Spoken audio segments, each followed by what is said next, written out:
Moi, ça m'intéresse. Ça intéresse Saturnin, mais oui, ça vous intéresse également. Bonjour et bienvenue dans Librement Linux. Nous sommes le dimanche 9 juillet 2023. Alors j'ai un petit problème de jingle, de musique, etc. Donc vous aurez simplement une boucle dans les oreilles, mais c'est comme ça. En tout cas, ça ne changera pas le contenu de cette émission. Bonjour, je m'appelle Cédric et aujourd'hui dans cette émission, je suis accompagné... comment on va le présenter ? C'est l'histoire d'un Belge. Salut Steve. Ah, il y a trop de lumière, il y a trop de flash. Oh non, arrêtez. Ah mais non, je suis bête, c'est le tonnerre. Oui, puis ça tonne pas mal là. Mettez-vous à l'abri. Et lui, comment on va le présenter ? C'est l'histoire d'un mec, l'ami Linux. Salut Linux Friend. Hello, comment ça va ? Très bien. Et lui, on va le présenter, c'est l'histoire d'un autre mec. Salut le Tux masqué. Salut, ça va ? Bien sûr que ça va. Librement Linux, on va parler de Linux, open source. On va revoir un petit peu les news qui sont sorties cette semaine. On va essayer de pas trop se fighter, mais quand même de confronter nos idées. Soyez les bienvenus. Librement Linux, c'est au-delà de Windows. Hello les gars. Je sais pas si je vous pose la question. Ça va ? Non, ça se posait au début, donc oui, ça va. Ça va, bon. J'ai eu quelques soucis avec ma table de jingle, mais bon, on corrigera ça la prochaine fois. Donc, comme je vous disais, nous sommes déjà le 9 juillet 2023, nous sommes dimanche, il est 21h26 et c'est l'épisode numéro 4, c'est ça ? Je me trompe pas ? 4 ? 5. Non, j'ai envie des 5, ouais. Oh, tout augmente. Ah oui, parce qu'il y en a un qui n'est pas encore diffusé, c'est l'épisode numéro 2, je crois. Il va falloir que j'aille le chercher dans mes archives. Bon, très bien. On va commencer tout de suite, comme d'habitude, comme déjà 4 numéros. On va commencer par le billet de la semaine de Steve. C'est à toi, Steve. Eh ben, salut les loulous, comment ça va aujourd'hui ? Bon, non, je vous pose même pas la question puisque Cédric l'a déjà fait juste avant, donc voilà. Bon, aujourd'hui en même temps, en plus de ça, ça va être un exercice de style complètement différent, donc je risque certainement peut-être d'en décevoir plus d'un, ou pas finalement. Hein. Bon, allez, je commence. Dans une autre vie antérieure, oui, enfin, je vous explique vite fait brièvement, c'est juste après avoir été libéré par les Amazones, qui se trouvent en... en Amazonie, je suis bête. Figurez-vous que j'ai réussi à être aussi le pire ennemi de ces sales gosses, qu'on appelle aussi plus communément des adolescents. Vous voyez ces espèces de petits chieurs là qui imitent sans cesse les stars de la télé-réalité. Putain, ça, déjà rien que d'imaginer ça me saoule. Soit, je vais revenir directement. Donc en fait, oui, voilà, pour en revenir à ma nouvelle vie, je suis devenu prof de langue. C'était il y a longtemps. Alors imaginez quand même, vous revenez quand même quelques années en arrière. Enfin non, vous allez revenir peut-être un peu plus que ça. Je dirais même peut-être plusieurs dizaines d'années en arrière, comme par exemple Cédric, par exemple. Voilà. Vous vous rappelez votre foutu prof de langue avec la laine fétide qui vous forçait à passer la langue pour prononcer les... Vous voyez ce que je veux dire ?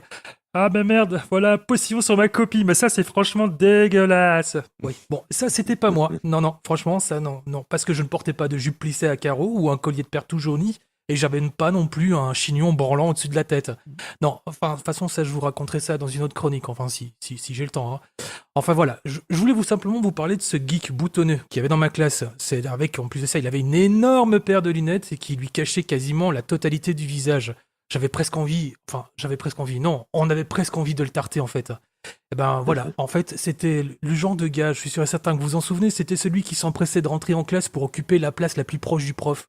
C'était même le même gamin qui levait la main tout le temps à toutes les questions qu'on voulait poser, mais qui était destiné aux 19 autres élèves de la classe. Enfin, imaginez, c'était le genre Where is Brian ? Non, ça va Jérémy, baisse ta main, ça va. Et quelqu'un d'autre ? Pierre, peut-être ? Non ? Bon, ok, d'accord. Voilà, c'était ce gamin qui protégeait sa copie lors des contrôles pour s'assurer d'avoir toujours les bonnes réponses inédites et uniques. Et au pire, il pouvait même être par moments maladroitement rabaisser comme ça ses copains de classe. Vous savez, du style par exemple, tu sais Pierre, si tu fais pas d'efforts pour trouver tes propres réponses, t'arriveras jamais à rien dans la vie, hein. Enfin, c'est juste que la seule réponse qu'on avait envie de donner à ce moment-là, c'est mais ta gueule, petit con, quoi. Enfin, voilà. Je suis sûr et certain que vous vous souvenez tous de ce gamin dans la classe, ou si ça se trouve, c'était peut-être bien l'un d'entre vous, finalement. Et à y réfléchir, 30 ans auparavant, c'était peut-être bien moi aussi, quelque part. Bref, c'était un de ces marginals qui était la cible des moqueries. Enfin, ce petit con, lui, en attendant, quand même, il avait des bonnes notes. Ouais. Et puis les années ont passé, et puis ce gamin a suivi son parcours scolaire avec brio pour devenir un excellent informaticien. Et puis voilà, il y a plus d'1 an, il m'a lancé cette idée. Vivre avec une distribution Linux exclusivement pendant 1 mois. Bah ouais, bien sûr. Comme si j'avais que ça qu'à foutre, bordel. Mais c'est que je dois dégommer des zombies, moi. Sauver le monde des envahisseurs extraterrestres. Dominer le monde en refaisant l'histoire. Merde, quoi, mais comme si j'avais que ça qu'à foutre. Non, non, mais sans déconner. Et bien, tant qu'on y est, on va aussi peut-être sauver les pingouins sur la banquise tant que t'y es. Hein, c'est ça? Enfin, soit, c'était déjà trop tard de toute façon, parce que ce petit con, il avait quand même réussi à poser sa petite graine dans mon esprit. Mais en fait, pourquoi je vous parle de ça en vérité? Bah, c'est vrai, en vérité, qu'est-ce qu'on en a à foutre de la façon dont j'ai véritablement fait connaissance avec Linux? Qu'est-ce qu'on en a vraiment à branler de ce gamin qui, de toute évidence, n'avait aucune chance de se taper la pom-pom girl et devenir aussi populaire que l'autre abruti qui n'était pas capable d'accorder le conditionnel présent correctement en français? Ah ben, si j'aurais su, hein, j'aurais pas venu, hein. Ouais, c'est ça, ouais. Eh ben, je vous parle simplement de ce gars parce qu'aujourd'hui, ben, je me souviens plus du nom de la plus jolie des filles populaires de l'école. Vous savez, celle qui, en fin de compte, avait une clique de mecs tout mielleux qui avaient juste envie de se la taper à la sauvette au milieu des varaises dans les vestiaires au cours de gym. Vous vous rendez compte, je me souviens même plus non plus de l'autre abruti tout dégueulasse qui éprouvait un putain de plaisir sadique à nous balancer des coups de pied au cul lorsqu'on passait dans les couloirs. Ou de nous faire un croche-pied pile poil au moment où on était surchargé de bouquins, de classeurs et de ces tas de feuilles qui finira par terre. Mais ce que je me souviens certainement, c'est de ce marginal en classe. Un Pierre, un Cédric ou un Jérémy ou même un Steve. Hein. Parce que dans notre inconscient collectif, nous, on avait formaté... Enfin, ce que je veux dire par là, c'est que dans notre inconscient collectif, nous, on était formaté à la normalité. Ce format qu'on avait fait, qui avait fait de nous ces fameuses moules fondues dans la masse. De son vrai nom, c'était Alexandre. C'était un de ces gamins qui, contre toute attente, avait réussi à cultiver sa marginalité. Et comme tous ces gamins qui se sont reconnus, j'en suis sûr et certain, vous, vous aviez toujours bien plus à nous proposer et à nous donner qu'on voulait l'accepter. Et voilà, c'était dans cette philosophie que mon billet d'humeur voudrait rendre hommage à nous, les non-conformistes. Et c'est ainsi que je vais clôturer le billet de la semaine. Voilà. Juste avant de rendre le micro, je voulais juste simplement vous dire un truc, c'est que j'ai envie de partager cette dernière réflexion. C'est que je me suis amusé à poser ce parallélisme dans les situations de la vie de tous les jours. Alors, ça voudrait dire que je pense par exemple à ce type dans les années 70, 70, qui avait décidé de créer un space opéra. Il était à la risée d'Hollywood et il a fini par franchement nous laisser un bel héritage cinématographique à propos de vaisseau spatial, avec un mec avec un grand sabre rouge, enfin je sais pas trop bien quoi là. Ou je pense aussi au monopole des stars de YouTube qui font de l'ombre à nous, ces petits challengers qui espèrent aussi peut-être profiter à la lumière. Et puis je pense aussi à Tonton Bill qui réussit à pouvoir nous imposer son fameux OS avec plein de fenêtres payants qui fait de l'ombre à tous les challengers Linux aussi. Enfin voilà, je me dis que finalement, moi je suis bien fier. Et j'espère que vous aussi, vous êtes super bien fiers de pouvoir en tout cas entretenir votre côté outsider. C'est bon pour moi. Merci, Ouais, merci excellent. bien. Merci bien. Bravo, Steve. D'ailleurs, on en Merci. profite à féliciter tous les troisièmes qui ont passé leur brevet et qui ont eu leurs résultats vendredi. Notamment mon petit collégien.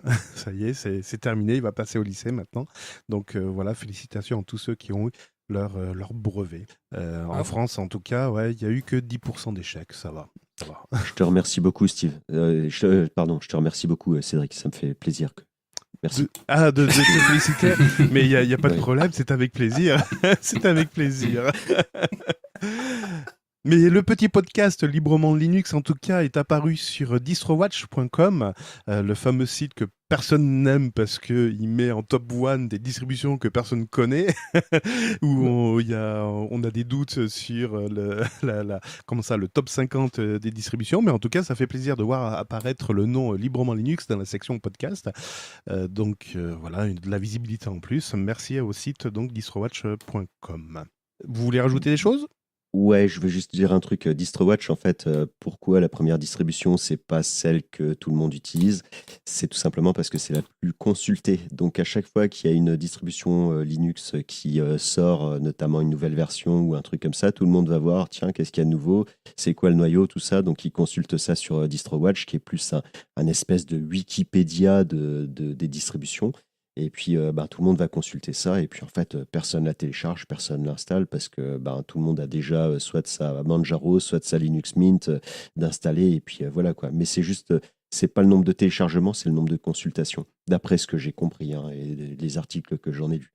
C'est pour ça que les distributions que tu vois, tu pourrais voir BSD en premier lieu un jour, si jamais il y a un gros truc sur BSD qui sort, tu vois. Voilà, c'est tout. C'est juste la consultation.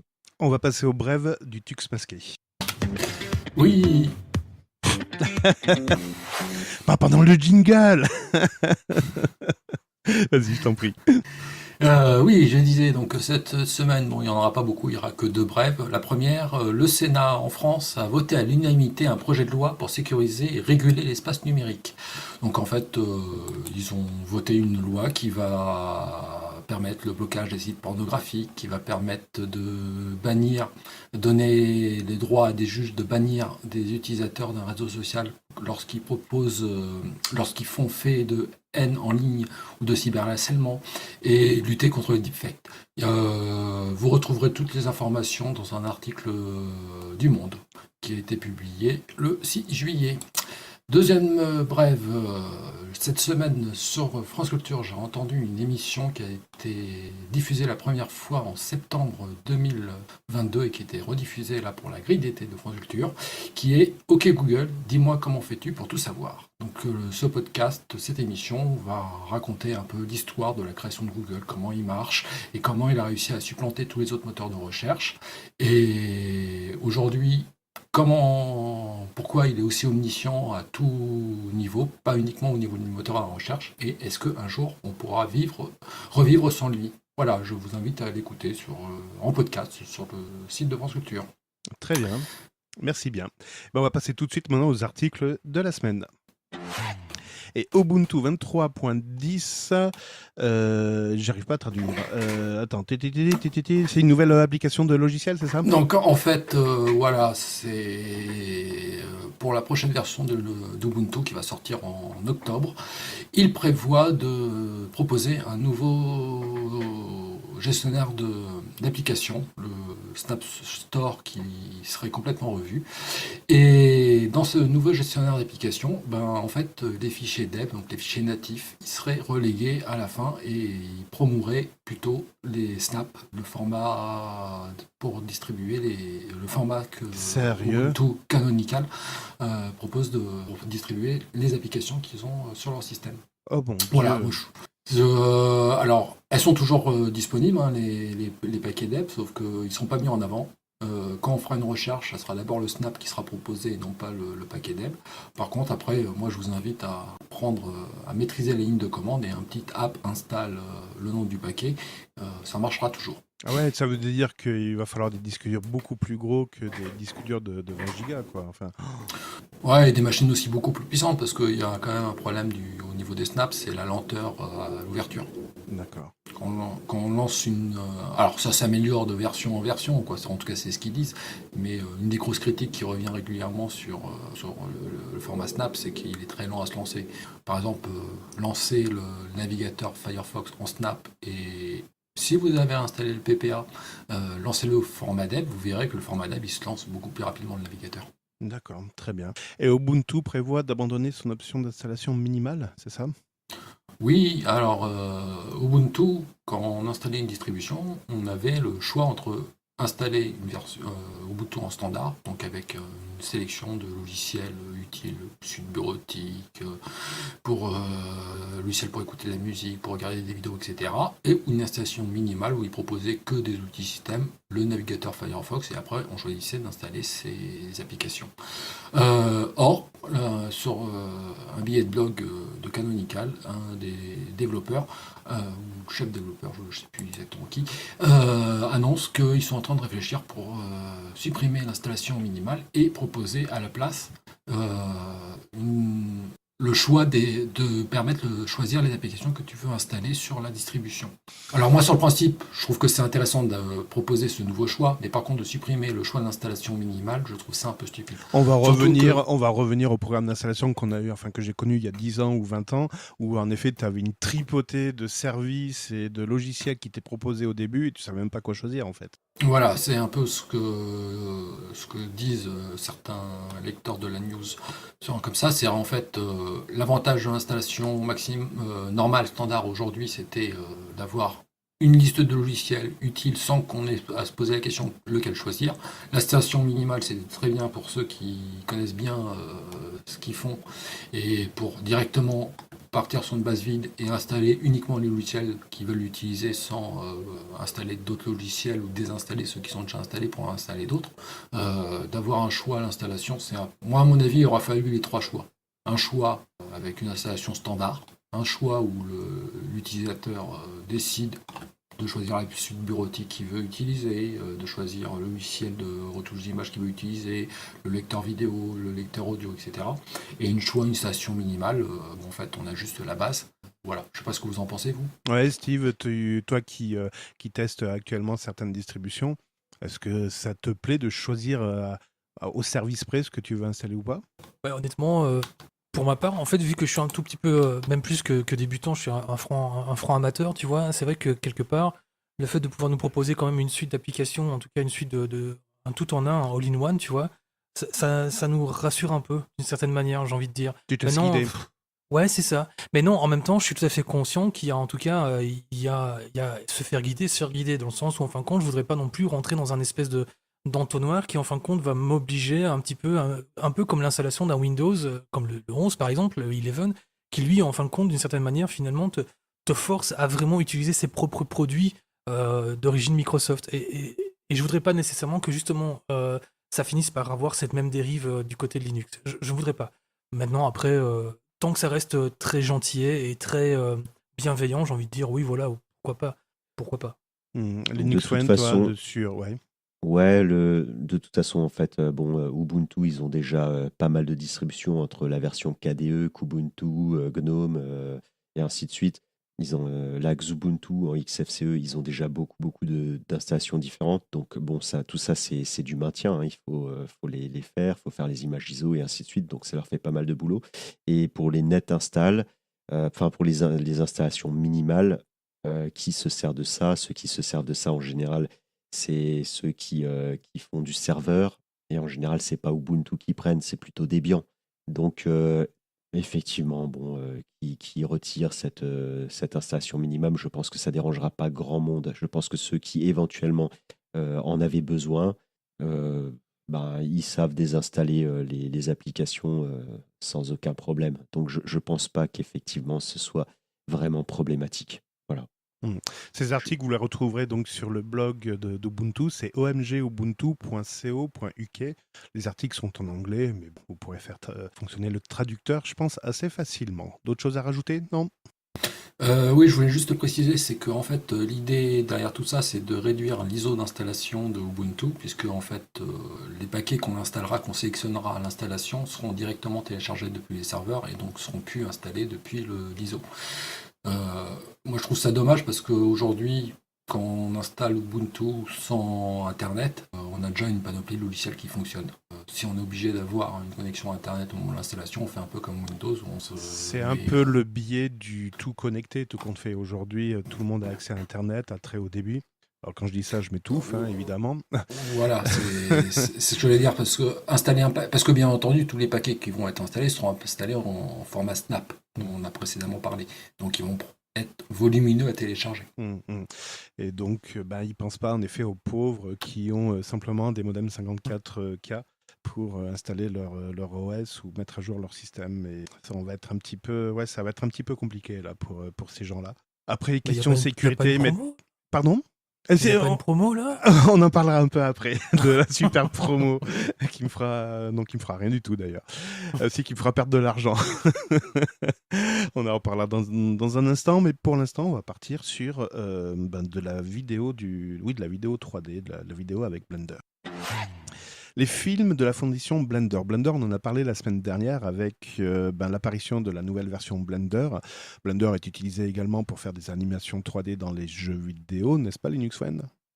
Oui, effectivement. Alors, l'intelligence artificielle, bon, Il y en a. Non, On tu peut t'es trompé, comprendre. t'es allé trop vite. Pardon. Excuse-moi. T'es allé trop vite. J'étais sur Blender, sur l'animation 3D. Il n'y a pas de souci. Blender, où est-ce que. Ouais. Euh, Non, mais excuse-moi, non, mais mais. c'était. Non, non, si je voulais te faire réagir, il y a pas de souci. C'était pas à toi. Et moi, ouais, ok. Non, non, mais pas de J'étais en problème. train de lire J'étais en train de lire autre chose sur Notepad. Pas de problème. Et ce que Ouais. je voulais rajouter cette semaine, c'est que je suis tombé sur un article de linuxfr.org qui récapitule tous les projets open source qu'il y a eu au niveau de l'animation 3D. Je pense que vous avez tous vu cette animation 3D avec un gros lapin. D'ailleurs, il s'appelle le Big Bug Bunny, qui est sorti en 2008 et qui a été réalisé entièrement en images de synthèse via Blender. Mais il y a d'autres films. Et tous ces films sont répertoriés dans l'Open Movie de la fondation Blender. Et donc, vous retrouverez dans le détail, dans le descriptif de cet article, le lien qui va sur ce site et qui récapitule tous les films qui sont sortis. Et il y en a plein. En 2015, il y a Glass Half qui est sorti. En 2018, Spring. Et ils sont franchement très jolis, très bien réussis. Comme quoi, avec des outils open source, des outils libres, on peut faire de belles choses. Et d'ailleurs, je crois qu'il y a des studios privés qui utilisent également Blender dans leur super production. Si je Oui, me trompe pas. Pixar, qui est très connu pour ses films d'animation qui font le tour du monde, utilise Blender. Voilà. Comment t'as dit le dernier dessin animé là que t'avais 2018? Spring. C'est celui avec le dragon, c'est ça? Oui, a priori, c'est une Ah, aventure fantastique et poétique à la fois, mais il y a eu en 2020 Coffee Run, en 2021 Sprite Fright et en 2022 Charge. Voilà. ouais, Donc, non, il y en a qui sont vraiment très sympas, effectivement, faut les regarder. Il y en a qui sont très bien faits. Et la dernière version de Blender, elle améliore tellement les choses au niveau de. C'est beaucoup. Il y a du travail énorme qui a été fait. On peut s'attendre à avoir des différences, mais monstrueuses dans les prochains jeux qui vont arriver. très bien. Ça va être terrible.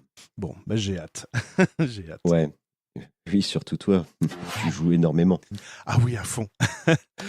Tutanota va lancer son Post-Quantum Secure Cloud. C'est un article qui est paru sur Itsfos le 4 juillet et c'est le Tux Masqué qui va nous en parler. Oui, alors pour ceux qui ne connaissent pas Tutanota, c'est un service qui est connu pour proposer des boîtes mail sécurisées, chiffrées, un peu comme Proton, qu'on a déjà discuté plusieurs fois de Proton. Donc Tutanota, c'est une société allemande qui fait ça.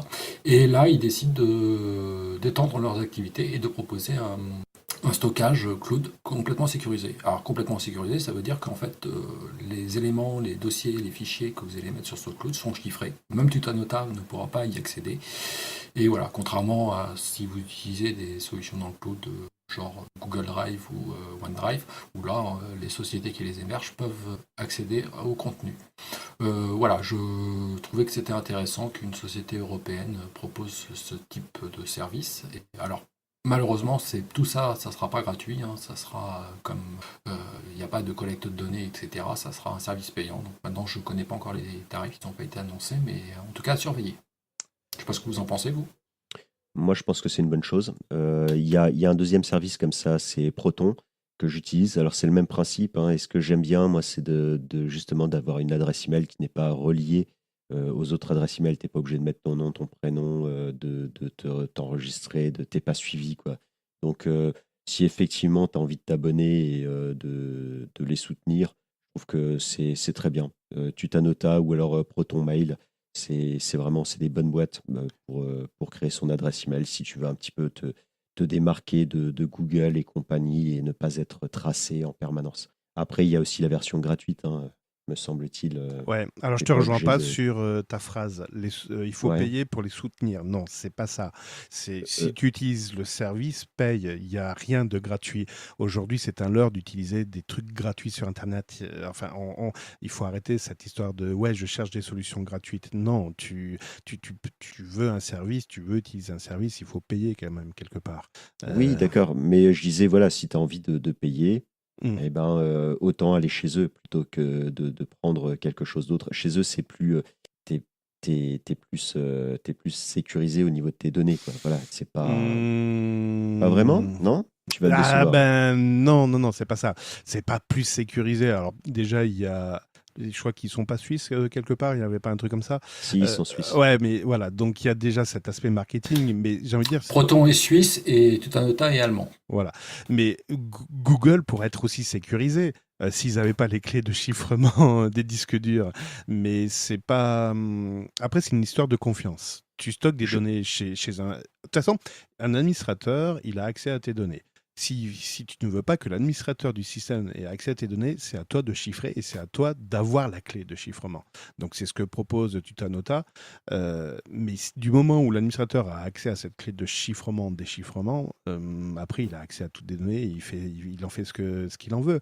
Alors Google a la mauvaise presse parce qu'il fait exprès d'aller chercher des informations qui sont dans tes données. Mais c'est pas plus sécurisé chez Tutanota que chez Google, tout compte fait. Oui, Tutanota dit ok, je vais pas regarder, mais qui a la clé de chiffrement?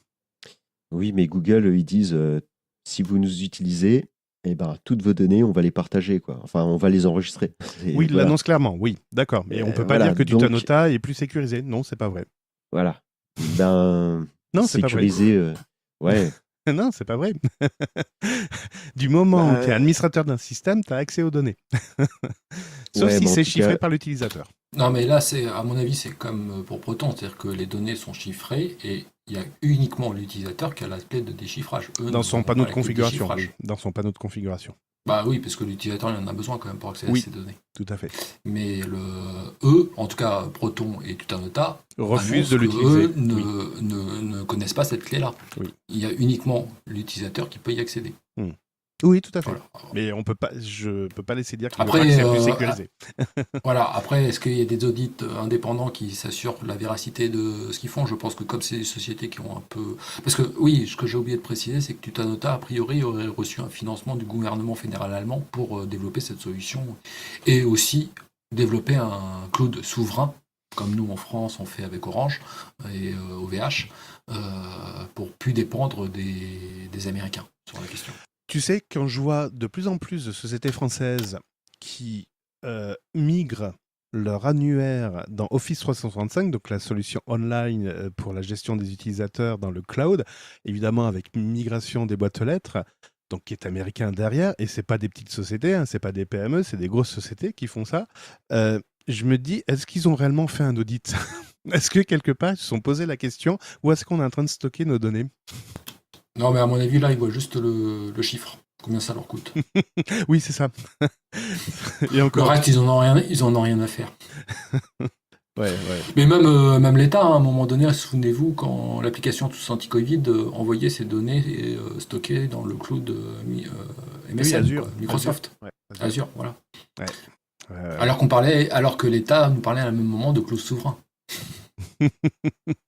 Des petites incohérences comme ça, mais non, ça va passer crème. Tout. Allez, next.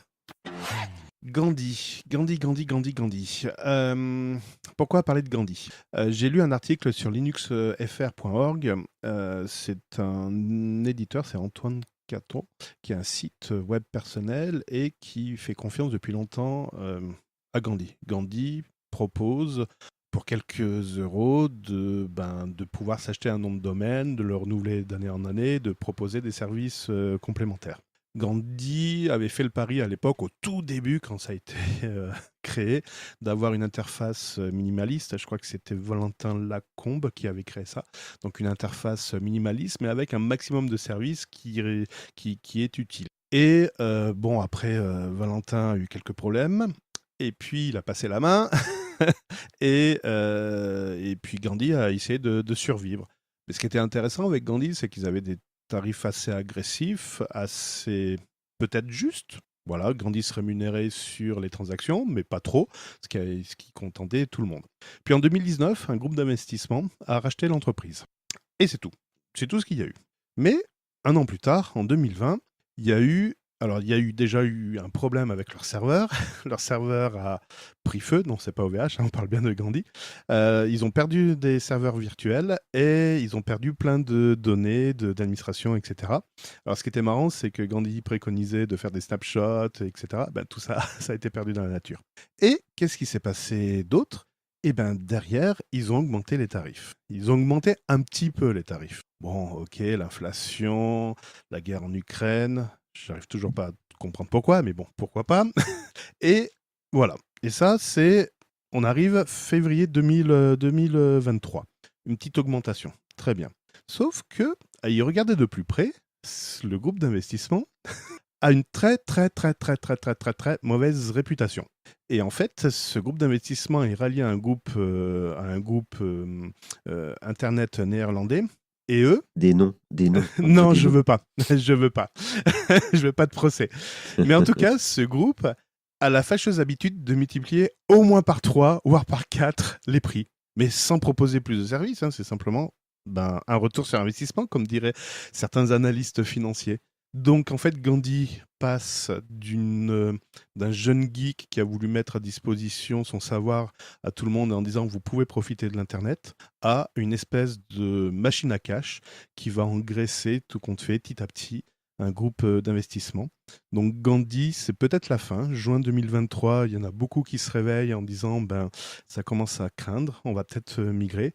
Et en plus, Gandhi, là, vient de... Qu'est-ce qu'ils ont annoncé C'est ça, ils annoncent encore des nouveaux tarifs fin juin, des augmentations de tarifs. Et ils disent, voilà, si vous êtes pas content, vous pouvez avoir ailleurs. Et ah oui, pendant qu'on y est, nous informons que le service Gandhi Mail, qui était inclus dans votre nom de domaine, ça va se terminer le 30 novembre. Voilà. Alors par contre, vous pouvez convertir sur l'offre payante. Donc voilà, il y a plein de personnes qui quittent le navire. Voilà, c'est peut-être la fin d'une époque. Gandhi ne sera plus Gandhi tel qu'on l'a connu. Ce sera un nouveau Gandhi. Voilà. Belle histoire. Un peu moins pacifique. Un peu moins pacifique, un peu moins accessible, un peu plus coûteux. Voilà. Bon, bref. Voilà. C'était l'histoire de Gandhi. Des réactions ? Eh ben, comme quoi, il faut pas hésiter à se renouveler et à chercher de nouvelles solutions. Il y a des nouvelles choses qui arrivent, qui sont bien tous les jours. Et puis, tu as des choses qui périclitent, comme Google, hein. C'était bien Google au début, quand c'est arrivé. Enfin, voilà. Il faut toujours être à l'affût. Ouais. Ça veut dire quoi, périclite? C'est la femme d'Ulysse. C'est la syllabe, la dernière syllabe qui l'a tilté. Ah, clitoris. On en parlera. Ouais, bon, allez, on va manger des chips. Allez. Valve. Oh putain. On l'a pas fait exprès. Valve. T'as pensé à autre chose, toi, t'as mis un U à la place de A, c'est ça? C'est ça. Bon. Ouais. Calembour. Valve clarifie sa position sur les jeux ayant du contenu généré par l'IA. Vous avez eu un petit aperçu tout à l'heure de l'ami Linux et il va revenir dessus. En tout cas, c'est un article qui est paru sur Next Impact le 4 juillet. Je t'en prie, l'ami Linux. Oui, bon, il n'y a pas grand-chose à dire, sauf que, en fait, ils ont refusé un jeu, justement, où le développeur avait utilisé de l'intelligence artificielle pour créer certains actifs. Et ils ont eu peur, en fait, que, comme l'IA, on sait qu'elle va piocher à droite à gauche, ils ont eu peur qu'il y ait des droits d'auteur, des choses comme ça, donc ils ont refusé le jeu. Ce qui a donné lieu à un petit article où Valve a clarifié donc sa position là-dessus. Et ils ont expliqué que ils essaient de faire attention et que il y a pas, tout n'est pas très clair encore au niveau des droits, des lois. Tout n'a pas été vraiment clarifié. Donc, un petit peu pour se protéger, quand ils voient qu'il y a de l'intelligence artificielle qui a été utilisée, ils préfèrent ne pas publier le jeu. Bon, il y a quand même des développeurs qui ont dit qu'ils ont réussi à gagner de l'argent en demandant simplement à une intelligence artificielle de créer un jeu vidéo et en le vendant sur Valve. Ça, c'est pour la petite anecdote. Il y en a un qui se vante d'avoir réussi à gagner $1000 comme ça. Je me méfie de ça parce que quand tu demandes en tout cas à ChatGPT de créer un jeu, vu le nombre de lignes qui te répond, c'est pas possible, tu peux pas créer un jeu. Évidemment que tu es obligé d'avoir des notions de programmation, tu es obligé d'avoir une notion, une idée de ce que tu vas faire initialement pour écoute, c'est pas un gros jeu. J'ai regardé le mec, ce qu'il a fait exactement. C'est pas un gros jeu, c'est un petit truc qui doit être vendu quelques euros. Tu vois, il a dit qu'il avait gagné $1000. Il a peut-être vendu son jeu 50 centimes quoi, de dollars. Tu vois, c'est pas un gros jeu, c'est un petit jeu. Mais effectivement, si tu fais ça régulièrement, t'en fais plein, bah, tu peux gagner de l'argent. Après, ça pollue un petit peu les ventes de jeux parce que tu achètes un jeu comme ça, bon, qu'est-ce que t'en fais? Tu le mets à la poubelle, quoi. Au bout d'un moment, tu le fais, ça dure 1 heure et puis tu le jettes. Oui, Bref, mais ce que je veux dire, enfin, mais- micro-application faisait ça. Mais ce que je veux dire par là, c'est il faut pas vendre du rêve aux gens. C'est pas, tu ouvres pas de ChatGPT, tu dis fais-moi un jeu. Ça marche pas comme ça. C'est ce que je veux dire en fait. oui, enfin, le mec était quand même développeur, donc il avait des Voilà, notions, il avait des bases. Voilà. voilà. Bon, ensuite, faut savoir quand même qu'il y a de l'intelligence artificielle qui est utilisée dans les jeux vidéo depuis bien longtemps. Alors, c'est pas l'intelligence artificielle comme Midjourney ou pour générer des images ou alors pour générer justement du code. C'est des intelligences artificielles, on appelle ça comme ça. C'est genre le bot que vous allez, l'ennemi que vous allez combattre dans le jeu. Ou alors, enfin voilà, donc il y a quand même l'autre intelligence artificielle, celle qui est implémentée dans le jeu. Et elle s'améliore quand même beaucoup aussi avec ces intelligences artificielles qu'on développe aujourd'hui, qui ils réussissent à analyser, à regarder comment vous jouez et ainsi de suite. Et puis, elles améliorent leur stratégie, leur technique de combat, d'attaque. Et il y a des choses assez surprenantes, notamment parfois même en implémentant plusieurs intelligences artificielles dans un seul jeu vidéo, et ben, elles peuvent s'affronter elles-mêmes. On a vu des expériences assez amusantes comme ça. Il faut un certain nombre de cycles pour que l'intelligence artificielle mette au point des stratégies, mais ça marche, ça c'est quand même pas mal. Donc ces intelligences artificielles-là, je voulais juste faire le distinguo et dire qu'elles n'étaient pas menacées. Au contraire, celles-là, elles sont plutôt favorisées grâce à tout ce qui se passe actuellement. Et ça améliore grandement les jeux. Voilà. Steve voulait réagir. Ouais, ouais, je me disais que finalement, en fait, oui, vous l'avez quand même compris qu'en fin de compte, il y a quand même, j'ai quand même grandi dans les années 70, j'ai fait l'effort, et donc l'aube des jeux vidéo, etc., etc. Et moi, je me souviens qu'effectivement, quand on faisait un Arkanoid, vous savez, les casse-briques ou des trucs comme ça, ou en fin de compte, qu'on jouait à nos premiers jeux qui étaient sous DOS, comme la société Sierra Online le faisait à l'époque, avec les jeux Suite Larry ou King Quest, c'est vrai qu'on était avec des jeux qui, en fin de compte, étaient vraiment c'était du langage pur et dur, donc en fait, il y avait des concepteurs, il y avait carrément limite un mec ou une bonne femme qui en fin de compte était en train de taper du code, alors que les autres étaient certainement peut-être uniquement en train de... Enfin, une très très petite structure, quoi.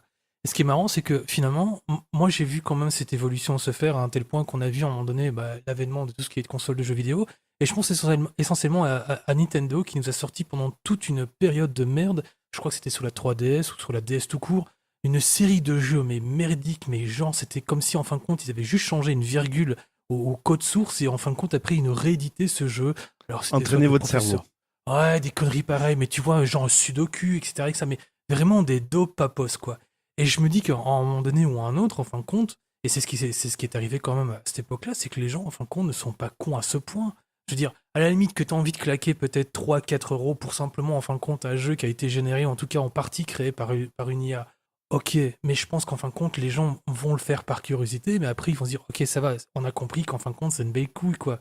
Et donc, je me dis que c'est peut-être un mal pour un bien, d'une certaine manière, pour un petit peu conscientiser peut-être le public, de se dire à un moment donné, on l'a acheté, on s'est fait un peu berner, tant pis, bon, on passe à autre chose, parce qu'en fin de compte, on mettra plus de billes peut-être la prochaine fois sur un jeu qui est un peu plus conséquent, un vrai jeu, quoi, un vrai game, quoi. Limite, peut-être soutenir peut-être les petits indés, mais voilà, vous voyez ce que je veux dire? Enfin, Mhm. c'est un peu mon point de vue par rapport à ça, en me disant c'est un mal nécessaire d'une certaine manière qui me fait vraiment hérisser le poil, hein, mais peut-être pour un bien plus tard, en me disant les gens vont se dire ouais, ça va, on va arrêter un petit peu la connerie, l'IA c'est un fait, c'est un truc, c'est la hype du moment, on passe à autre chose, quoi. Mais c'est Je carrément m'y ça, attends. parce qu'en Je- plus, je- c'est en train de chuter. Ouais. L'utilisation de ChatGPT est en train de chuter, parce que oui, les gens s'en lassent, tout compte fait. Clairement. J'admire ton optimisme, Steve, mais malheureusement, il y a déjà eu des livres qui ont été écrits Ouais, tout par à fait. des intelligences artificielles qui ont très très bien fonctionné. Il y a aussi des scénarios de films qui sont générés par intelligence artificielle depuis plusieurs années maintenant. Le dernier épisode de malheureusement- Star Wars, ouais. Ah, Non. non, je plaisante. oh punaise, je me suis dit, voilà Mais je mets- l'explication. Mais en Il y en fait, a c'est qui ça, disent ça y j'étais en train de me est, ça y dire, est, c'est j'ai ça. l'explication. Mais C'est oui, ça. mais c'est ça, Mais c'est c'est tellement, possible, c'est oui, tellement je me dis pareil. c'est tellement incompréhensible. L'histoire, il y a plus d'histoire. C'est totalement. Non, mais c'est vrai. Mais ça aurait pu être une intelligence artificielle qui aurait fait le scénario des 3 derniers Star Wars, hein, Ah, sans aucun problème. Ouais, tu m'as envoyé du rêve tout d'un coup, j'y ai cru, quoi. Ah ouais, non, mais moi aussi, hein, sérieux. Hein. Mais en tout cas, ouais. Mais bon, pour les jeux vidéo, c'est un peu plus compliqué parce que déjà, bon, là, c'est Steam hein, qui a mis la limite, qui a dit, oh, attention, le jeu, il y a de l'intelligence artificielle, on a réussi à détecter ça, donc c'est eux qui ont fait barrage. Et d'ailleurs, le mec, après, il a corrigé hein, tout ce que l'intelligence artificielle, parce qu'il avait balancé son truc vraiment direct, hein, vraiment en brut de décoffrage. Hein. C'est pour ça que ça a été bien repéré. Après, il a retravaillé le jeu, il l'a renvoyé et ça a été refusé une deuxième fois. Donc, il a dit, à mon avis, j'ai été blacklisté avec ce jeu-là. Voilà. Parce que du coup, ça se voyait plus. Et il y avait déjà des autres jeux qu'il avait peaufinés et qu'il avait créés avec intelligence artificielle, qu'il avait déjà posté, qu'il avait déjà envoyé chez Steam et qui étaient déjà en vente. Donc là, maintenant, il avait atteint le même niveau de qualité avec ce jeu-là. Donc le fait que ce jeu-là été bloqué alors que les autres étaient passés, il s'est dit que bon. Mais pour les jeux vidéo, en fait, il y a un truc qui a changé aussi, Steve. C'est toujours, c'est d'ailleurs ce que reprochent certains joueurs. C'est pour ça que les jeux indépendants, ils fonctionnent encore aujourd'hui. C'est parce que des fois, il y a encore de l'inspiration. Bien sûr. Et en fait, c'est ça qui est tué par tout ce qui est gros studio. Que ce soit dans le cinéma, avec les gros blockbusters qui nous arrivent, où il n'y a plus vraiment d'histoire. L'histoire, on la connaît avant même d'avoir vu le film. Ou que ce soit dans les jeux vidéo, où on essaie de t'en mettre plein les yeux. Alors, c'est à fond dans les graphismes, l'animation. On te vante le fait de réussir à monter à 180 FPS. Mais en fait, et encore, les gros jeux, ils montent pas, ils sont mal optimisés, donc tu n'as même pas beaucoup d'images par seconde sur certains gros blockbusters. Mais, mais en fait, c'est ce que le public achète, c'est ce que le public veut. Tout comme au cinéma, les gros blockbusters, ils fonctionnent toujours, alors qu'il n'y a plus vraiment d'histoire. Autant dans les jeux vidéo, les gros jeux AAA, les AAA, ils fonctionnent toujours, même si c'est exactement la même chose à chaque fois. À chaque fois, tu vois, tous les ans, on va te ressortir, le gros studio va te ressortir un énorme gros jeu AAA, et ça sera la même chose que le jeu de l'année d'avant, avec parfois, bien souvent, il y a des bugs, des problèmes, des petites choses. Et en fait, c'est pour ça que les jeux indépendants, c'est là que tu as de la création, mais ça reste des petits jeux où les gens, des fois, ils n'ont pas tout le marketing derrière, ils vendent pas forcément assez cher aussi. Et puis, après, ils te ressortent pas un jeu parce qu'ils n'ont pas gagné suffisamment pour assainir leur position en tant que développeur de jeu, quoi. Voilà. C'est fou, hein. C'est fou parce que finalement, en fin de compte, tu viens de résumer encore une fois mon billet d'humeur. C'est bien. Le Merci, prochain, merci. le prochain Non, tu non. vas faire? Non, celui, Non, celui que j'ai fait là. celui que tu t'as as pas fait là? écouté, Ah bah toi. oui, Ouais, d'accord. t'as pas Tu écouteras le écouté, replay. Oui, ouais, non, si, effectivement. Tu parles des oui. Ouais, d'ailleurs, t'as pas vu, mais je t'avais trouvé un titre. Tu l'as vu le titre ou pas? Non, parce que t'as pas non, donné de mais- titre finalement. Tu sais qu'on est en Ok. train d'enregistrer là. Ok. Allez, next, je vous lâche. Retrouvez Allez-y. librement Linux sur le salon Matrix. J'en fais pas assez la promo a priori parce qu'il n'y a pas beaucoup de monde qui est venu cette semaine, mais n'ayez pas peur. On vous demandera qu'une adresse mail. Il n'y a pas besoin de laisser son numéro de téléphone, pas besoin de laisser le numéro de carte bleue. Le réseau Matrix, c'est vraiment quelque chose qui vous fera du bien. Vous verrez, c'est différent. Vous pouvez créer des salons vous-même. Il n'y a pas des histoires de nitro où il faut payer, etc. Viendez sur librement Linux, le salon Matrix. Vous aurez plus d'infos dans le descriptif de cet épisode. Le futur Discord. Carrément. Ouais. Wow. Et tout le monde va partir de Discord pour venir sur Matrix. Venez sur Matrix. Allez, next. Rentrer dans la matrice. 75% des jeux Steam testés sont désormais jouables ou vérifiés sur le Steam Deck. Ça a été pointé le 4 juillet 2023. C'est pas un mot obscène, pointer. C'est lorsque vous êtes sur Mastodon, vous pointez. Voilà. Steve, c'est à toi, je t'en prie.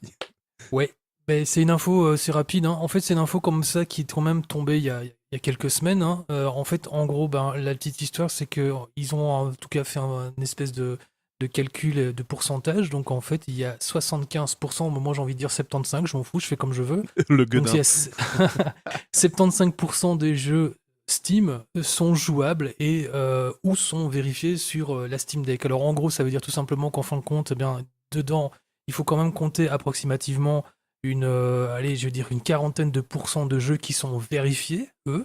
et qui sont donc effectivement totalement exploitables, en tout cas sur la console. Enfin, la console, je sais même pas si en fait on peut dire ça. Enfin, soit. La Et plateforme. puis après, ouais, voilà la plateforme. Et puis après, vous avez effectivement donc en fait, il faut compter que les 75% en question, il faut compter ces fameuses 40% de jeux vérifiés. Donc il reste quand même approximativement un peu moins de 25%, à peu de choses près naturellement, de jeux qui malheureusement ne sont pas, soutenus, en tout cas supportés par le Steam Deck. Alors éventuellement, si vous cherchez à savoir, vous de votre côté un petit peu, si le jeu en question que vous voulez éventuellement tester, et qui est justement sur votre collection Steam Deck, est jouable ou pas, ben, il y a en fait un site, moi j'y vais toujours, je ne sais pas si vous le connaissez, mais c'est ProtonDB, donc protondb.com, hein, tout ce qui est, voilà. Et en fait, en réalité, bah, si vous tapez le nom du jeu, bah, vous savez très bien si en fin de compte, eh bien, il est jouable, ou si vous avez besoin de faire éventuellement une petite modification en ligne de commande sur les paramètres du jeu, etc., etc. Bref, et en plus de ça, ils sont classifiés en gold, platine, etc., etc. Donc finalement, c'est vachement intéressant de voir si. Bah, enfin, c'est pas que c'est intéressant, c'est toujours en tout cas un plus de savoir que finalement, depuis maintenant 2022, donc c'est-à-dire bah, il y a à peine un an, depuis la sortie de la Steam Deck, il y a quand même une sacrée évolution où on était à un peu moins de. Allez, je vais dire quoi, 55% des jeux qui étaient effectivement jouables. Et aujourd'hui, ben, en fin de compte, on a quand même passé le cap des 75%, donc c'est bien, cool, voilà, c'est tout. Je connais pas ce Proton là. C'est ProtonDB. Proton DIBI. Non, Non, DB, non. DB. Oui, Ah. oui, en fait, j'étais prof d'anglais dans une autre vie, donc c'est pour ça que je fais DB, excuse-moi. Pas de mal. Database. Ouais. Pardon, database. Je vais me faire reprendre. Moi, je me dis en fait que, tu vois, il y a une nouvelle distribution aussi qui est sortie, une distribution Linux. Parce que le gros problème, en fait, chez Steam, c'est à chaque fois que les Chinois ils débarquent chez Steam, ils s'inscrivent par plusieurs dizaines de millions et ça fait descendre nos chiffres, mais ça les fait descendre de beaucoup, quoi. On passe de 1,95% à 0,84%, quoi. Et en fait, ben là, les Chinois, ils ont sorti, c'était mercredi 5 cette semaine. On était le 5. Ils ont sorti une distribution Linux, mais c'est l'officiel, tu vois, c'est leur président. Maintenant, c'est la distribution officielle du pays parce qu'ils veulent se séparer de Windows, hein, comme ils ont eu quelques problèmes. Et ils veulent vraiment que ça remplace Windows. Donc, c'est OpenKylin, KYLIN. Et c'est une base, c'est basé sur Debian. Alors, ils avaient déjà deux distributions. Ils avaient la Ubuntu Kylin et puis ils avaient Deepin, la fameuse Deepin. Mhm. Et alors là, ils ont carrément une nouvelle interface graphique, qui s'appelle UQI. Ça s'écrit UKUI. Et donc ça, de ce côté-là, ça peut être assez sympa. Et leur distribution, ben, ils s'en servent déjà dans l'aérospatial et tout. Donc chez eux, c'est déjà un truc bien établi. Et je me dis que ben, quand les Chinois ils vont redébarquer sur Steam, et ben, cette fois, ils vont faire augmenter nos chiffres peut-être avec un peu de bol. Et je me dis, ouais, c'est. Après, je te la conseille, hein. Fais une vidéo dessus, Steve, tu vas voir, c'est une super distribution. Elle est vraiment géniale. Non, mais C'est- t'es sérieux? T'es sérieux quand tu dis les super, super? Ah ouais, ouais, ouais. Alors, tu vois, tu avais reproché à Deepin, tu te demandais pourquoi ils n'avaient pas installé leur truc à eux pour leur Office, tu sais, parce qu'ils Mhm. ils ont développé un Office, le WPS. Et ben là, déjà, il est dessus. Le navigateur, attention, accroche-toi bien, hein, franchement. Firefox, ah, c'est super. Ah, c'est Made in China, ça, oui, oui, bien sûr. Ouais, en tout cas, c'est bien qu'ils aient mis ça. Par contre, ouais, effectivement, alors le truc super, c'est si tu veux apprendre le chinois, c'est impeccable parce que tu peux, quand tu choisis pour installer ta distribution, bah, tu peux choisir les langues et tu peux prendre le chinois ou alors l'anglais. Point barre. Voilà, donc toi qui es prof d'anglais, ça ne posera pas de problème, mais moi déjà, elle est exclue. Et puis, deuxième inconvénient, il y avait un autre truc. Non, je crois que c'est tout en fait. Elle est en chinois. Et puis, ah oui, oui, si. Tu peux pas installer ce que tu veux en utilisant le fameux APT dans le terminal. Et il y a des tas de logiciels qui sont manquants dans leur gestionnaire de logiciels. Donc en fait, tu peux pas, tu t'es bloqué pour installer GIMP. Tu peux pas installer GIMP. Ça Ah ouais. marche pas. Tu fais APT, installe GIMP. Ben, ça trouve rien. Il n'y a pas de dépôt. C'est normal, il faut Euh, taper sudo avant.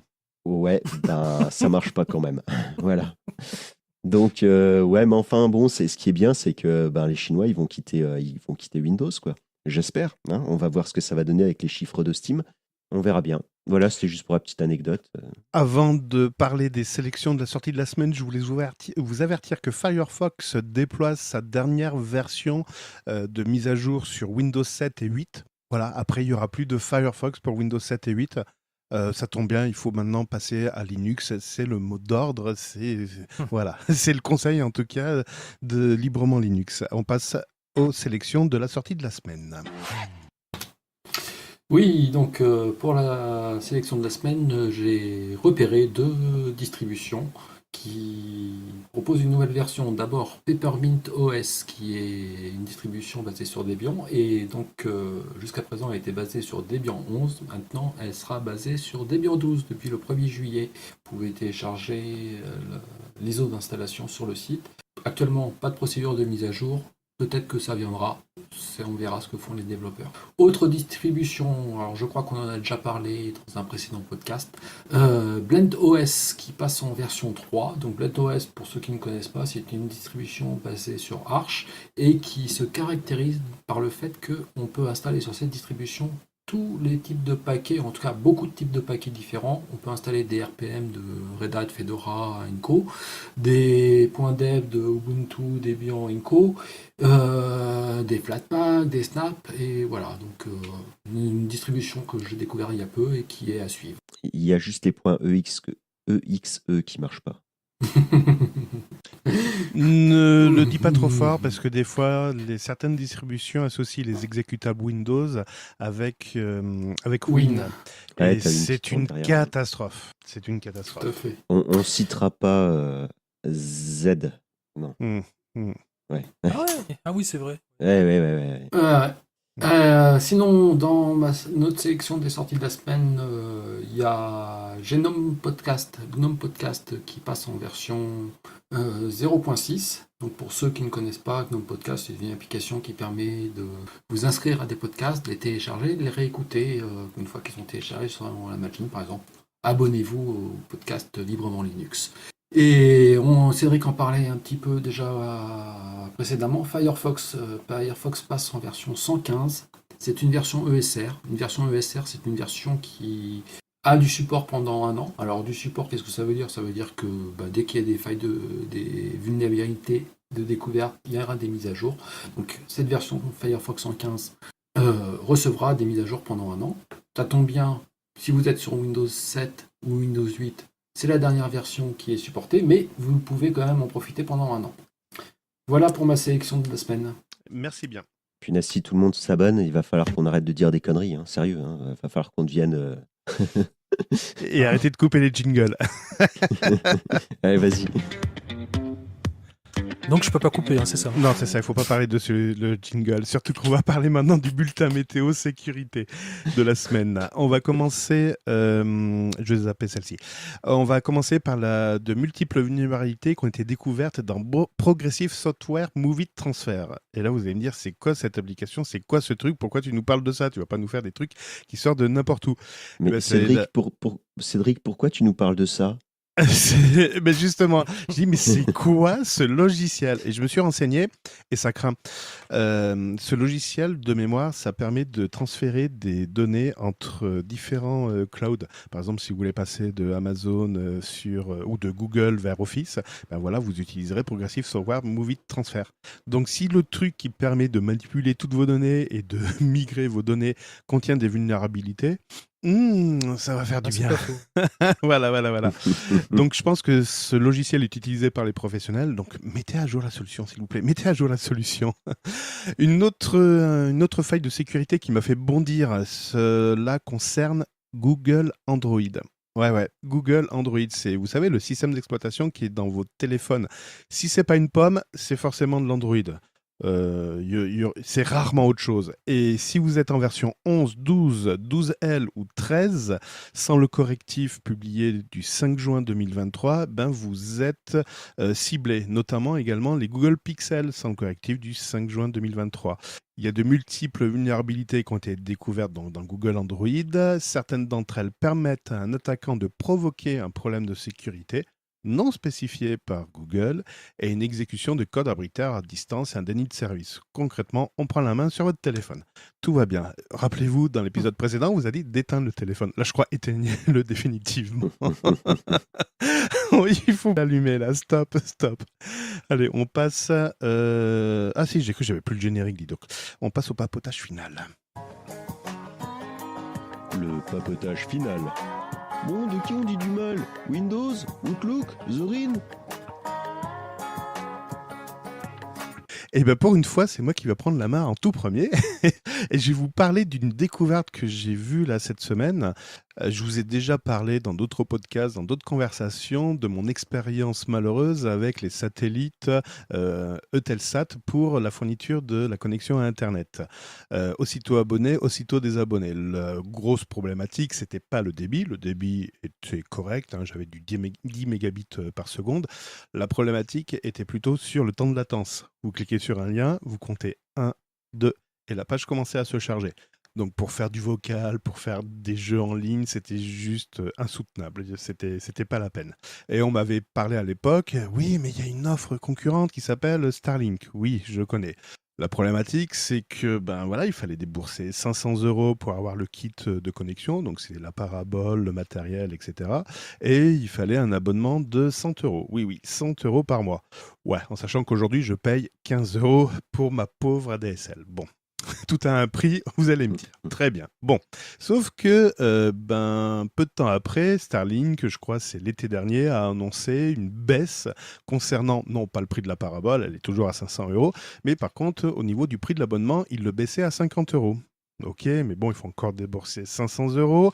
En plus, il y avait des frais de dossier, je crois. Enfin bon. Ok. Et là, accrochez-vous, c'est là où ça va devenir intéressant. Jusqu'au 31 juillet, Starlink fait une promotion. Le matériel n'est pas à 400 €, n'est pas à 300 €, il n'est pas à 200 €, il est à 199 €. Sans frais de dossier. Les frais de dossier sont à 0 €. Donc vous payez 199 € la parabole, le kit parabole, réception, etc. Et le prix de l'abonnement mensuel, il n'est pas donc à 100 €, il n'est pas à 50, il n'est pas à 49. Bon allez, il est à 40 €. Voilà. Donc en fait, concrètement, pour 240 € le premier mois, vous avez un kit complet pour vous connecter à Internet. Et vous n'êtes pas engagé. Donc si au bout d'un mois ça vous saoule, vous résiliez et c'est terminé. Alors vous allez me dire, ouais, mais je vais avoir 200 € de matériel sur les bras. Non, mais ils ont pensé à tout, Starlink. Vous avez la possibilité également de souscrire à une offre, à un abonnement, même pour le matériel. Donc au lieu de partir sur 200 €, vous louez en fait 10 € par mois le matériel, en plus de l'abonnement mensuel. Et tu me disais, Steve, tu as accédé également, toi, sur starlink.com pour avoir également cette offre, si elle était disponible en Belgique. Et tu m'as annoncé autre chose comme prix. Tu peux me Ah ouais, redire? c'est un truc de fou. C'est un truc de fou. Parce que finalement, vous, en France, vous avez en fait une offre, mais vraiment un truc de malade. Nous, en Belgique, et pourtant la Belgique, je vous rappelle juste que ça se trouve juste au nord de votre pays. Hein. C'est un truc de dingue. C'est à la limite un peu plus petit que. Beaucoup plus petit que la France. Alors, le matériel, c'est 300 € chez nous, Mhm. hein, au lieu de 450. Et l'abonnement, c'est 65 € par mois. J'ai envie de dire qu'à la limite, j'irais bien à la limite sur le good deal ou le bon deal et pouvoir commander en tout cas votre matos en France et pouvoir après souscrire peut-être à C'est un truc de fou quand même, enfin, abusé quoi. Alors évidemment, quand j'ai vu ça, je me suis renseigné sur comment installer cette parabole. Donc il faut savoir que c'est une parabole qui bouge constamment. C'est pas une parabole fixe comme on a pu voir jusqu'à présent. Donc elle bouge constamment pour pouvoir suivre les satellites Starlink. Donc il faut avoir une grande zone bien dégagée, pas d'arbres, etc.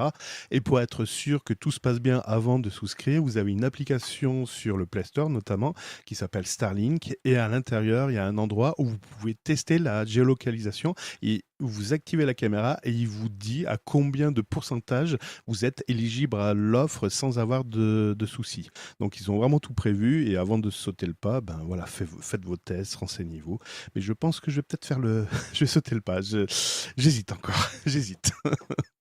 Ouais, et ma question alors, ce serait, toi, t'as certainement fait un test et qui t'empêche de décider. T'es éligible à combien de pourcents avec ton application chez toi là où tu es? Alors, j'avoue tout à l'heure, j'étais dans le spa, j'ai fait mon test d'éligibilité.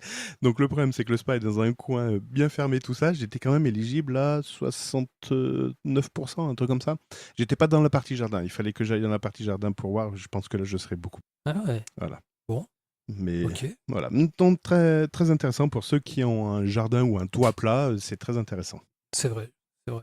Ceci dit, je fais vite une petite parenthèse et puis après je vous laisse passer à la suite, mais je pense, sauf erreur de ma part, que Amazon est en train d'étudier un projet tout à fait similaire, si pas concurrentiel et si pas beaucoup beaucoup moins cher, et qu'apparemment ce serait disponible pour 2024. J'ai pas plus d'infos parce que j'avais vu cette info comme ça passer il y a quelques semaines, mais voilà, si jamais en fin de compte t'étais pas pressé de pouvoir en tout cas faire à souscrire à cette offre, eh bien voilà.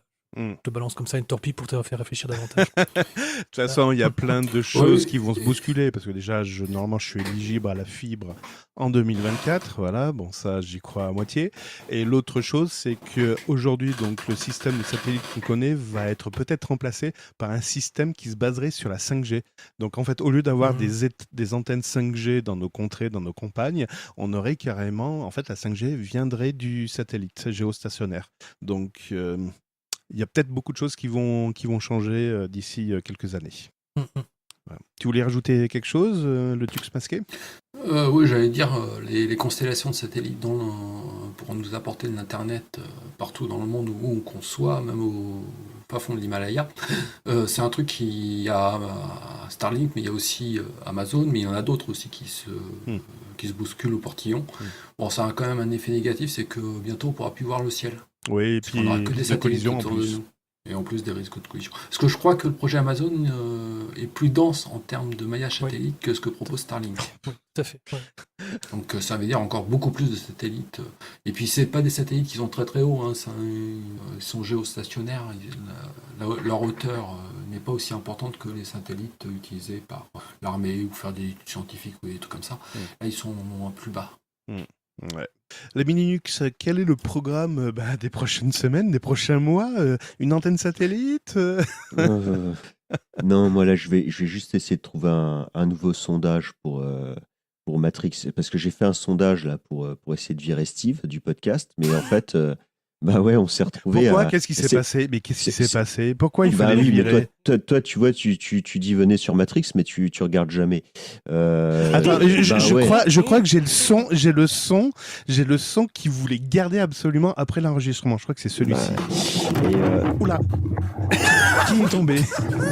C'est mon micro, c'est mon. ben voilà. J'adore. Steve, t'as pas encore des chips à manger là? Non, mais là c'est bon, je suis mort de rire, c'est bon, c'est gagné. Quoi. Bon, bah en tout cas, Steve, ouais, il y a eu 2 voix pour le garder, une voix pour le virer, donc bah ouais, Ah, finalement, vous m'aimez bien quand même, hein, après tout. c'est moi qui votais contre toi, Steve. Tout compte fait, on va peut-être te garder. Ouais, c'est cool, merci. Le Tux masqué, des articles, des Il a plus de projets. micro. Il a plus de micro, c'est le chat qui l'a récupéré. Son chat a Qui beaucoup l'a de bouffé. succès. Mais attends, parce que lors du précédent enregistrement, il a fait quelques modifications et il m'en avait pas parlé. Et au moment où je réceptionne sa pique, je fais mais tiens, cette fois-ci, il me l'envoie pas en mono. Et cet abruti, il me l'avait pas dit, il s'est enregistré en stéréo. Mais moi, le seul truc que je connais en stéréo, c'est quand t'as 2 micros. Non, il a un micro qui enregistre en stéréo. Alors, j'ai pas pu garder sa piste stéréo parce qu'il dénotait vraiment de tous nos enregistrements. Mais j'ai dit chapeau bas, quoi. Donc, il faudrait que tu nous donnes la référence parce que moi, je suis jaloux là de ton micro stéréo. Le Tux masqué? Oui. Ah. Que dire après toutes ces bonnes paroles? Des micros stéréo, il y en a plein. Il y a... Oui, quoi, il y en a plein qui existent. Bon, après, c'est pas des micros forcément grand public, c'est des micros plutôt... Oui, parce que j'ai un satellite à acheter quand même. Voilà. Donc, au niveau du budget, c'est pas un micro à 20 €. D'accord.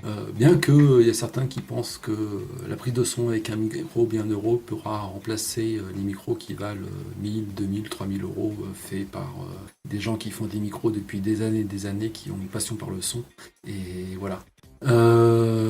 Non, ouais, la stéréo, ça serait bien. Un podcast en stéréo. Ah ouais, ça serait trop la classe.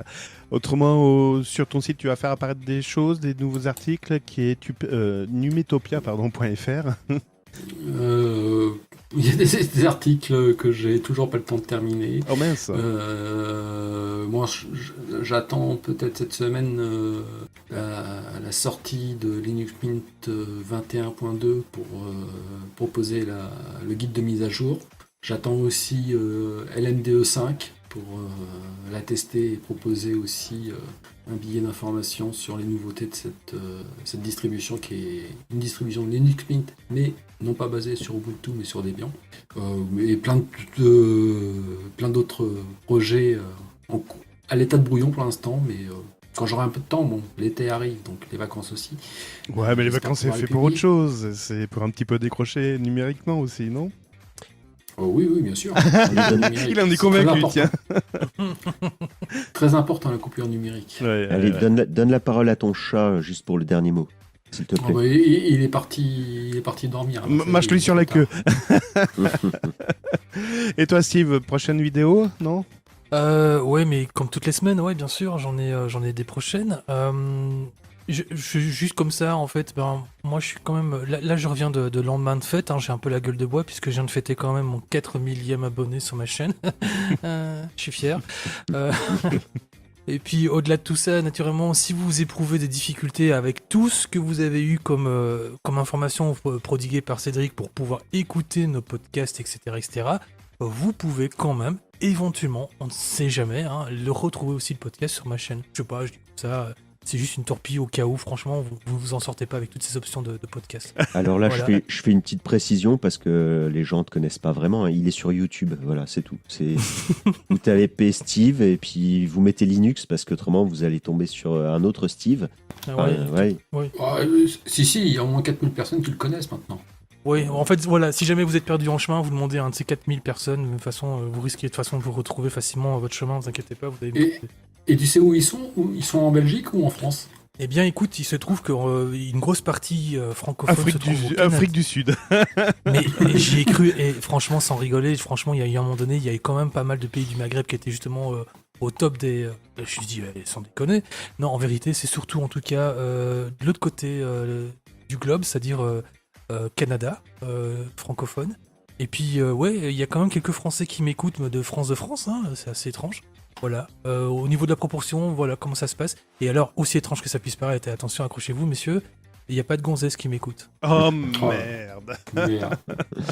C'est que ma voix n'est pas assez, elle n'est pas assez veloutée, j'en sais que de moi. Ouais, Elle mais est tu pas vas assez bientôt muer. suave. Tu vas bientôt muer et puis ça ira mieux. Ouais. t'inquiète pas. Oui, peut-être, j'espère, ça fait quand même 30 ans que j'attends. Hein. Bon, Ouais. c'était l'histoire d'un Belge, c'était l'histoire d'un mec de précision, c'était l'histoire d'un autre mec, c'était l'histoire de Librement Linux. On referme ce chapitre, on vous souhaite une agréable semaine et on vous dit à la semaine prochaine. Bye bye les loulous, comme dirait l'autre. Bye. Salut.